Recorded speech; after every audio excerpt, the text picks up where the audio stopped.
morning. Welcome to the Point. This morning, we take a look at another one of the state Senate races, this time the 30th District in Ottawa County. That's where Senate Majority Leader Arlen Meekhof is leaving office because of term limits.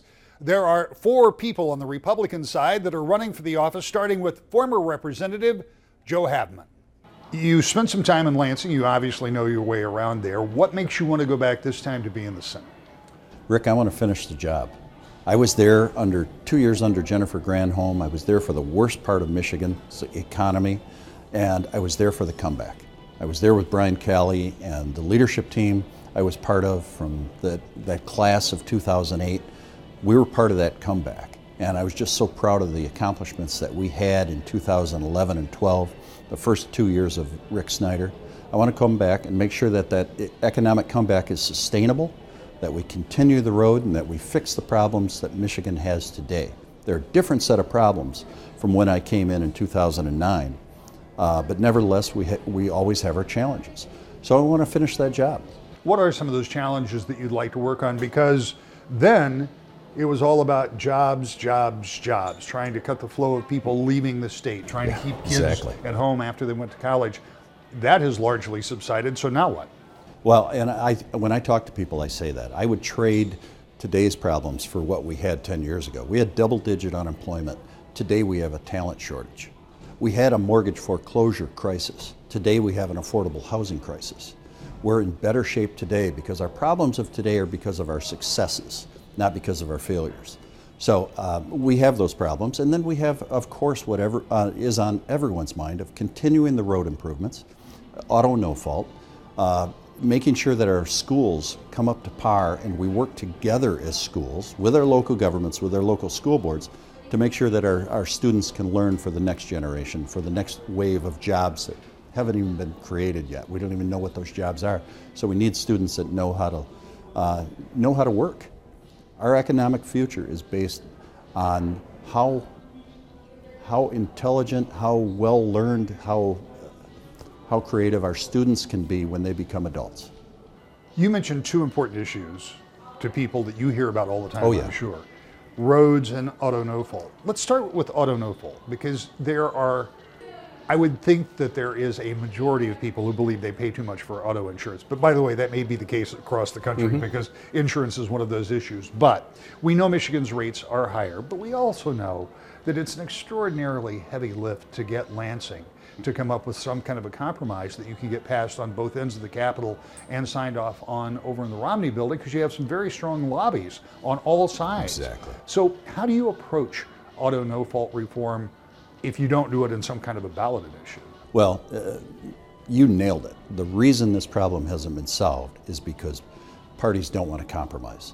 It's an all or nothing game to the insurance companies, and they see a window closing with this governor starting to disappear. So we need to come to the table with some of the bills that are already introduced and say, how do we fix this without throwing the baby out with the bathwater? We've got one of the best healthcare systems in the country because of our auto no fault. We've got the best care money can buy, but we've got to learn how to tweak it, how to rein it in, and there's so many things that can be done, including fraud prevention, transparency, looking at that MCCA fund and saying what goes into that calculation. It's got to be opened up to people so we know how why we're paying as much as we are. Assigned claims has to be looked at. We can look at a rate schedule. All those things are on the table, but let's not just decimate the benefits with no promise. And I have never seen a promise of a rate decrease so far. So there's a lot of things that can be done if both sides are willing to come to the table and say, okay, we need to find a good solution. On the other hand, the legislature did come up with a plan to put more money into roads, and we see the result to some degree with a lot of projects around the state, but the process is slow. The progress doesn't move along as quickly as drivers and taxpayers would like to, and there are some that simply say that it was too little too late when it comes to fixing roads. Are we on the right path with this, or is it going to have another infusion of money to get our roads up to where they can help us attract more companies. The infusion has to continue, and that's the whole point of our road fix, is it has to be a consistent long-term investment. Governor talks about $4 billion being needed for our infrastructure fund. So the $1 billion more that the legislature put in is the right step. We need that consistency. We need that commitment to the public that we're going to continue to invest. And it's going to take priorities from future legislators that we not undercut what the past legislation has done. So we're $1 billion into it. You're going to see the orange barrels going up and continue to go up. That has to be year after year after year. Habman is one of 3 current or former state representatives running in the Republican primary to be their party's nominee. Up next, though, Brett DeBoer is the only person running who hasn't held office. She talks about how she got involved in politics and who she supports. Tell me a little about yourself, about your background. As you pointed out just before we started this interview, there are 4 people in this primary race. 3 of them have been in politics in the past. You have been involved in politics but haven't held political office. No. So 3 years ago, I got very seriously interested in politics and started throughout the primary for the presidential election, and studied the issues all throughout the process. And then when President Trump was named the nominee, I dived in. And that was 2 years ago now. And I went to the office, the GOP office. I signed on as a volunteer coordinator, had a desk and a computer within 24 hours, and I was part of the process. And I became a precinct delegate that fall and was elected to the executive committee. And then all of 2017, I was the outreach co-chair. I have worked very diligently, very hard. I'm like a pit bull when it comes to focusing. And someone asked me to run for Senate at the Christmas party in December. So January 2nd, I filed. I'm a strong conservative, and I believe that they need more true conservative voices down there in Lansing. Talk to me about some of the things that a conservative voice might say. What are some of the issues that you find important when it comes to, obviously, the district you want to represent, but there are statewide issues as well? Well, I've been endorsed by Right to Life, and I'm a strong pro-gun advocate. I'm supporting Patrick Kolbeck for governor. I'm his co-coordinator in Ottawa County, have been since September. And he's a very strong conservative voice in the state.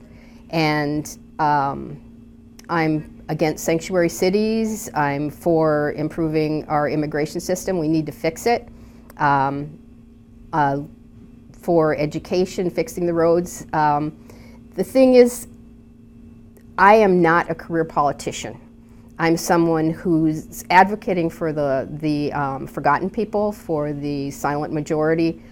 I'm not afraid to stand up and for what I believe in. I don't need the money. I don't need the career. I'm going down there because I have 3 children, 3 stepchildren, all married with children. I have 18 grandchildren. Almost all of them live in Ottawa County. And I care. I'm passionate. And I believe in standing up and fighting for things. I'm not going down there to fight per se, but to advocate. When you think of some of the issues that are the recurring themes, and not just this election cycle, but in Michigan we talk about roads every 2 years and every 4 years.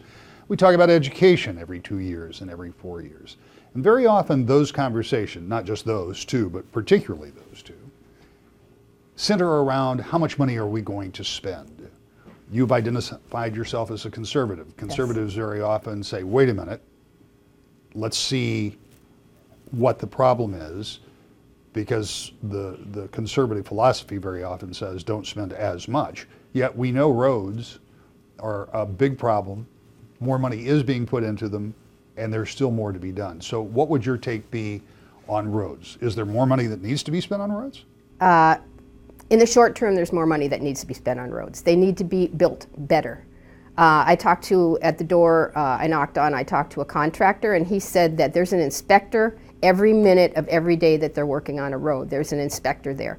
They build them to the exact specs that the state says. If the state wants you to build cheap roads, you're going to get cheap roads. If They want you to put money into good quality roads. That's what we're going to get. Patrick Kobach has worked for 6 years on the roads. They've done test strips. There's a way to make the roads with a sealant in them that we don't go through the freeze-thaw cycle. And it's 15% more up front, the cost, but he's figured out a way over the next 5 to 6 years with budgeting properly and putting the money into the roads to build a lot better quality roads that are going to last 3 or 4 times longer. And I think that's the solution we need to go for. We are almost 6 minutes goes by in a really big hurry, and we're almost done with this. But here's what I want to know. You have been an activist. You obviously have been out and you've worked in the party. What is different about having your name on the ballot, about going door to door and not asking people to vote for somebody else, but asking them to vote for you? The main thing is that I'm not a career politician. I'm not going to necessarily go along with the caucus or go along with what everybody thinks I should do. I'm going to research the issues. I'm going to go along with what I believe my core beliefs are and what I've campaigned on, and I'm going to stick to my guns. And we're just getting started in the 30th District. There are 2 more Republicans running. You'll meet them next. To the Point.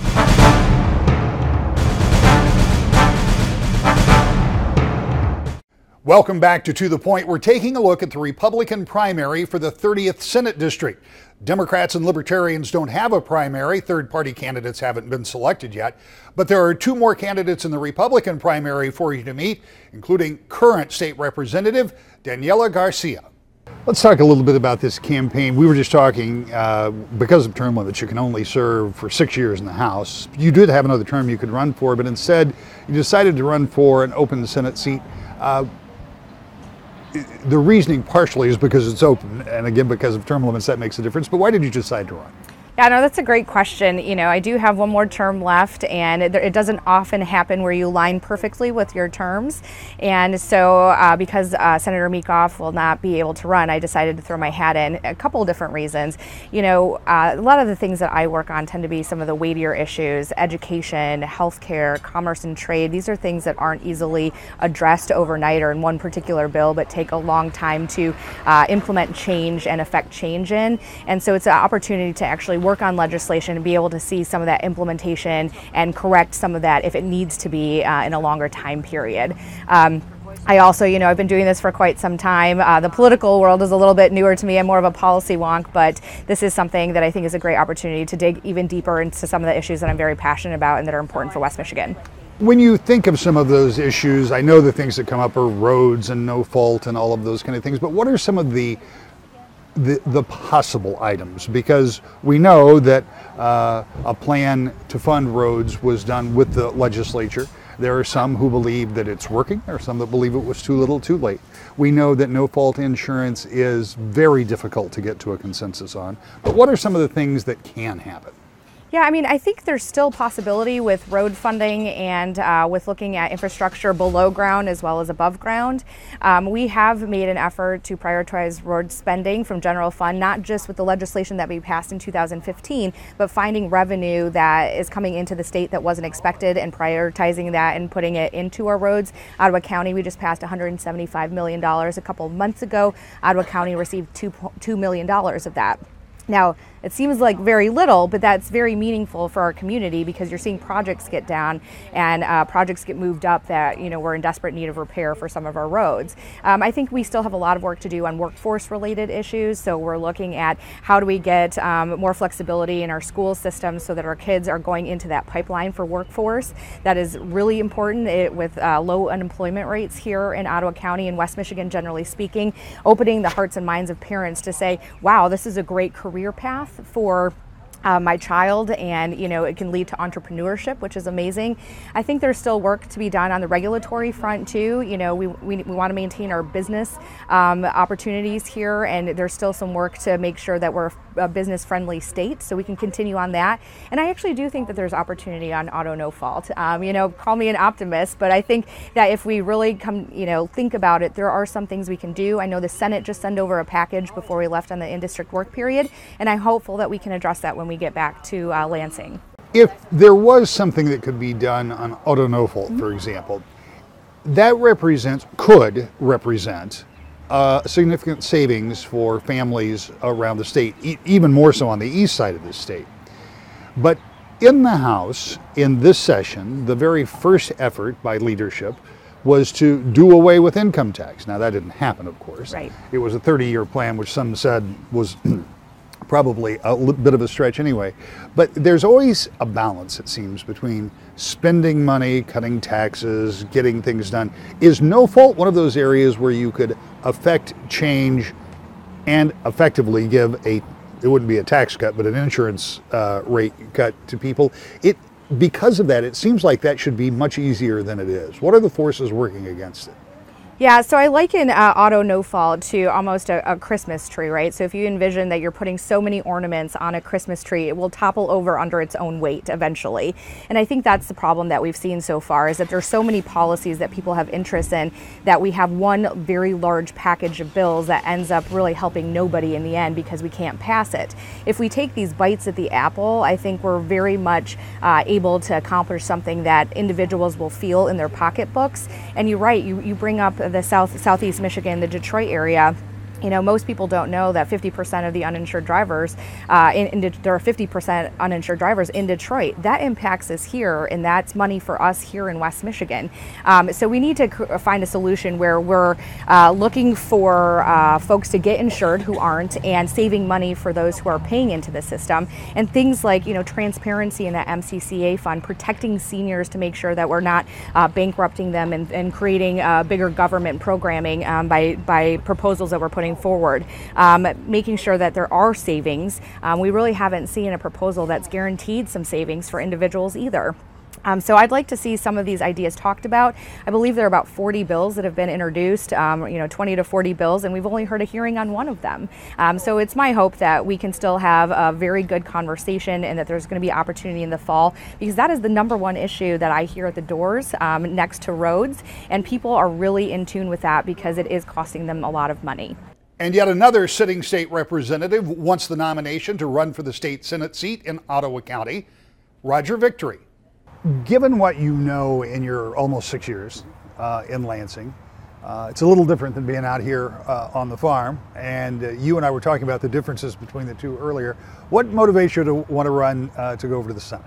Well, Rick, Ottawa County is a special place. We work hard, we care for our families, and we're strong in our faith. And with that, people have taken notice. We have one of the largest population growth in the state of Michigan right here in Ottawa County. And I believe that we have to preserve what made us who we are, and as our Ottawa County values. And what that was based on strong infrastructure, a solid work ethic or a strong work ethic, and a diverse agricultural base.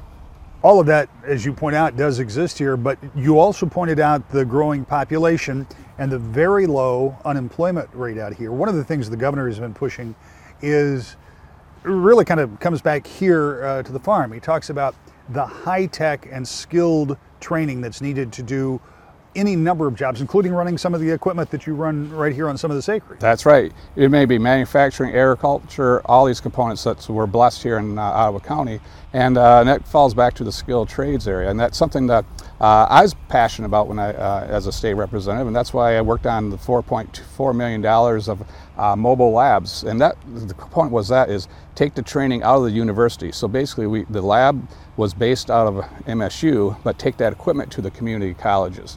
So with the diversity we have in the state, a lot of people, they need that training. The food processors need that training, but some aren't going to travel to East Lansing. So I think that's outside the box of thinking, creative thinking, to get that training where it's needed, because sometimes people won't travel to where it is available. We need to bring the training to where the people are at. And another asset right here in Ottawa County is a Career Line Tech Center. I serve on an advisory committee there. 3,000 young people attend that. And I'm so blessed that we did not forsake that during a decade ago or 2 decades ago. That was well funded, and now we're receiving the dividends from it.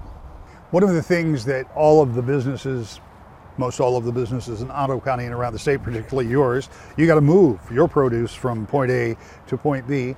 And I know when you're knocking doors, and when you're out at these meetings, you hear about the roads. You Republicans came up with a plan that you say is putting more money back into the roads. You know, across the aisle, they're saying it's too little, too late. Where are we on roads? Are we set about right and we just have to be patient, or is there more we should be doing? Well, there's more that needs to be done, and actually roads falls into the whole infrastructure component. And that's where I was just recently signed into law by Governor Snyder was the 21st Century Infrastructure Program, which I authored a portion of that bill with a couple other colleagues. And this is common sense, basically taking inventory of what we have, finding the condition of it, and then how do we move forward? Because if we don't do that first, how do we take those hard-earned tax dollars from the good, hard-working men and women of Michigan and apply those most efficiently? So this is the blueprint. This is the foundation that we can move forward on with our roads and also infrastructure of our water lines, pipes, and things that we don't see on a daily basis, but are just as critical as our roads. If agriculture is the mainstay in Ottawa County, so are the beaches, and there's been a lot of concern about water quality, not just the Great Lakes, although there's concern about Line 5, but we've been talking about PFAS, not so much related to Ottawa County, but next door in Kent County, and we know in any number of places around the state. As an agriculturalist, I would think environmental issues are important. What should the state be doing to keep a closer handle on keeping our water sources clean? Well, Rick, that's something I took up in my committee that I chair. I chair the Agricultural Appropriations Committee, and even had some dialogue at the federal level with Secretary Sonny Perdue when he's been in Michigan for 2 times. And at the federal level and the state level, phosphate concerns. And we have a great asset here in Ottawa County, Lake Macatawa. So I was able to link some state funding along with federal funding to mitigate some phosphate issues. And this is going to be a test program, and that if successful, it could be multiplied throughout the state. So I was very grateful that I could work with my committee members and my colleagues to get that funding, and also leverage federal dollars to make sure that our waterways are clear, and being a very proactive approach with our agricultural sector. Nobody knows what's going to happen in this election cycle. Obviously, there's a primary that comes up, then there's a general election, but there are a couple of things we do know. About 75% of the state Senate will be freshmen, because the term limit says that many are leaving. We're in an era of term limits. Over in the House, it's going to be maybe somewhere in the neighborhood of 38%, something like that. So what is Lansing, regardless of who wins, how is Lansing going to be different starting January 1? Well, one is, again, a lot of new faces, a lot of new ideas. And one thing is, I think we need to continue to be focused on moving Michigan forward. In the last 8 years, we made tremendous strides. And yet, and we're a little more prosperous in the state. But in times of prosperity, we can't lose sight of the finish line, or lose sight of what it's all about. And that's where sometimes even serving on Appropriations Committee, when there seems to be more money, they want to grow government. I believe when we have times of prosperity, there's times to pay down debt, pay down those liabilities, invest in infrastructure, make sure we're concerned about the long term, because we do know we have cyclical economies here in the state of Michigan. And as we go forward, don't lose sight of what's in the future. As I said, the Libertarians and Democrats don't have a primary race in the 30th, so one of these 4 Republicans will face those candidates and any third-party candidates in November. And we'll be back with more To the Point.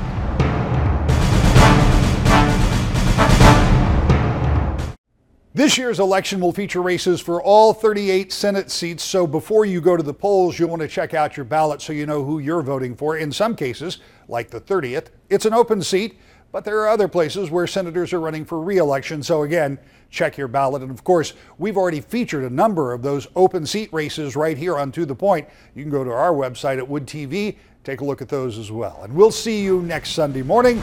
Talk more about the governor's race. To the Point.